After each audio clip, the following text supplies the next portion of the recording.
Soy Cassie, su profesora de espanhol, e este é nosso canal. Bem-vindos! Hoje a gente vai falar sobre os usos do lo.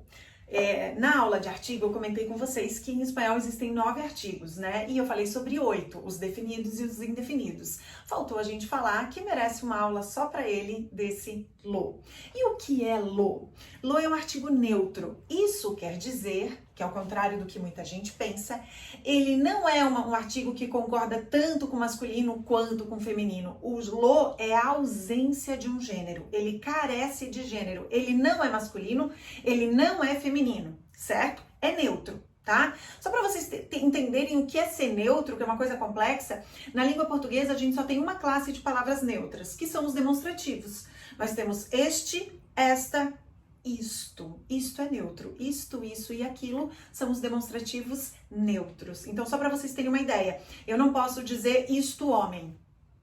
Eu tenho que dizer este homem, da mesma forma que eu não posso dizer lo hombre, que eu tenho que dizer el hombre. A lógica é essa, é a mesma, tá? Como é que funciona o lo? A gente tem algumas regras. A primeira dela, e muito importante, é, anota aí, nunca, jamais, em espanhol a gente fala quando quer dar ênfase, nunca, jamás, se utiliza lo ante substantivos. Eu nunca utilizo lo diante de substantivos, na frente de substantivos, se relacionando com substantivos, certo? Porque o substantivo é sempre uma palavra que vai ter gênero, ou vai ser masculina ou vai ser feminina, e o lo não consegue se relacionar com ele. Tudo bem? Então, Cassie, quando que eu vou usar lo? Bom, existem 4 regras básicas e mais 1 ou 2 detalhezinhos à parte, tá? Primeira regra, eu vou usar lo sempre antes de adjetivos sozinhos. O que eu quero dizer com adjetivos sozinhos? Sozinhos quer dizer, óbvio, gente, que se eu disser o lo e um adjetivo não se forma uma frase, nenhum texto, nenhuma comunicação. O que eu quero dizer? Quando ele não estiver acompanhado de um substantivo, certo? Então, por exemplo, eu posso dizer lo mejor de la vida es ser feliz. Não, vamos falar uma coisa romântica. Lo mejor de la vida es amarte. Ai, que lindo! Tudo bem? Vejam que mejor, quer dizer melhor, é um adjetivo. Depois dele eu tenho mejor de la vida, ele tá sozinho, ele tá no lugar do substantivo e esse lo vem substantivando esse adjetivo, correto? Então, vai ser lo, não tem dúvida. Agora, se eu dizer assim, ó, el mejor alumno que tengo eres tú. Vocês conseguem perceber que nessa frase, el mejor alumno que tengo, o melhor não tá sozinho, ele tem um aluno junto com ele. Então, esse ele não tá falando que é o melhor, tá falando que é o melhor aluno. Tanto que eu posso dizer o aluno melhor, né? O aluno melhor, o melhor aluno, correto? Então, repetindo, primeira regra, eu uso lo antes de adjetivos que não estejam acompanhados de um substantivo.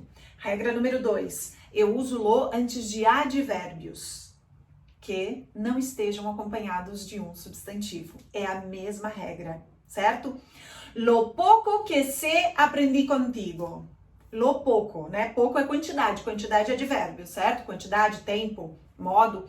Então, lo poco que sé aprendi contigo. No sabes lo mucho que te quiero. Aí tu olha essa frase e diz, ai que estranha essa frase, tu não sabes o muito que eu te quero. Claro, gente, a tradução ela não vai ser literal sempre, né? Então, por mais que sejam línguas próximas, cada uma tem a sua estrutura. Quando eu digo não sabes lo mucho que te quero, eu tô dando a ideia de que tu não sabes o quanto eu te quero ou como eu te quero, certo? Eu te amo. Não sabes lo mucho que te quero. Agora, se eu disser lo más importante é saber amar. Vejam, lo más importante, mas é um advérbio, né? Não tá acompanhado de um substantivo, eu uso lo. O importante ainda é um outro adjetivo que pediria também lo, né? Lo importante, lo más importante é saber amar. Mas se eu disser assim, ó, de todos os chicos del colegio, eres el más importante. Gente, se liga nessa frase. Tu vai dizer, Cassie, mas acontece que nessa frase não tem substantivo. Por que eu falei el más importante? Por que eu não falei lo? Porque presta atenção no que eu tô dizendo. De todos os chicos del colegio, eres el más importante. Implicitamente, tu tá dizendo o quê? Eres el chico más importante. Gente, quem vai fazer concurso, que precisa dessa questão gramatical, vai fazer vestibular, concurso, mestrado, doutorado ou outros, esse assunto é bem importante, tá? De todos os chicos del colegio, eres el más importante. Vocês conseguem perceber que eres el chico más importante. Então, eu tenho um substantivo implícito aí. Quando eu falo adjetivos e advérbios sozinhos, não acompanhados de um substantivo, eu estou dizendo que nem implicitamente. Ele não pode estar ali nem implicitamente, ok?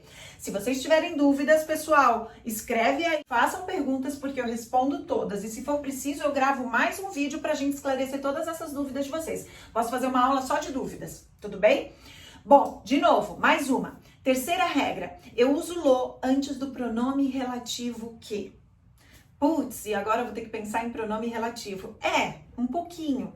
Normalmente, tá? Normalmente, quando em português eu preciso dizer o que, e não se trata nem de pergunta, nem de exclamação, no espanhol eu digo lo que. Normalmente, tá? Tem alguns casos ali que não, que aí a gente vai ter que ver, quem precisar estudar a fundo, fazer concurso, tem que dar uma estudadinha pro nome relativo, né? Isso também cai na língua portuguesa. Pro dia a dia, arrisca no lo que vai dar mais certo, desde que não seja pergunta principalmente, se liga, depois vocês vão entender por quê.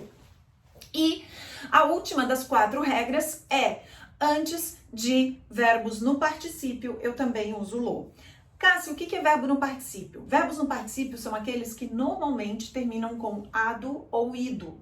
Normalmente, ado ou ido. Então, por exemplo, cantado, amado, sonhado, bebido, sofrido e querido. Existem alguns que são irregulares, como em português, né? Eu tenho fazer, eu não falo fazido. Eu falo feito. No espanhol, eu falo hecho, ok? Hacer, hecho. Decir, dicho. Essa aula a gente vai ver mais pra frente um pouquinho. Cuéntame lo ocurrido.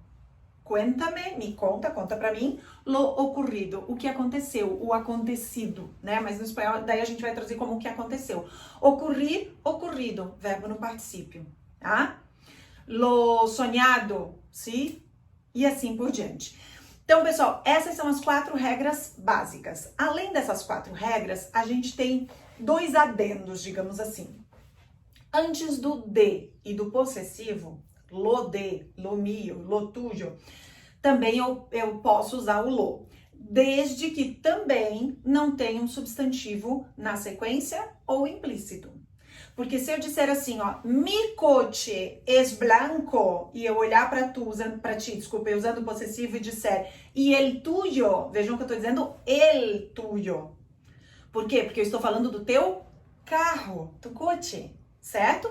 Então, nesse caso, tem um substantivo implícito, eu vou usar o ele.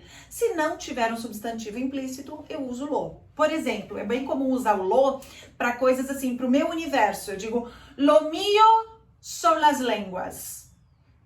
O que eu quero dizer? Que o meu mundo, que eu gosto, as coisas com as quais eu me relaciono, são as línguas. Eu gosto de línguas. E lo tuyo es la música, não? Ok? Meus queridos, é um assunto bem denso que eu tentei resumir ao máximo, mas eu espero que vocês tenham entendido. E se vocês tiverem dúvidas, mandem, escrevam aqui embaixo, tá? Que eu respondo todas as dúvidas, como eu falei. E muito importante, se vocês puderem, se vocês gostaram, curtam esse vídeo, compartilhem, se inscrevam no canal e ative as notificações. Ative as notificações para receber sempre um e-mail, uma mensagem quando a gente posta um vídeo novo. Muchas gracias por este encuentro y hasta la próxima. Un beso.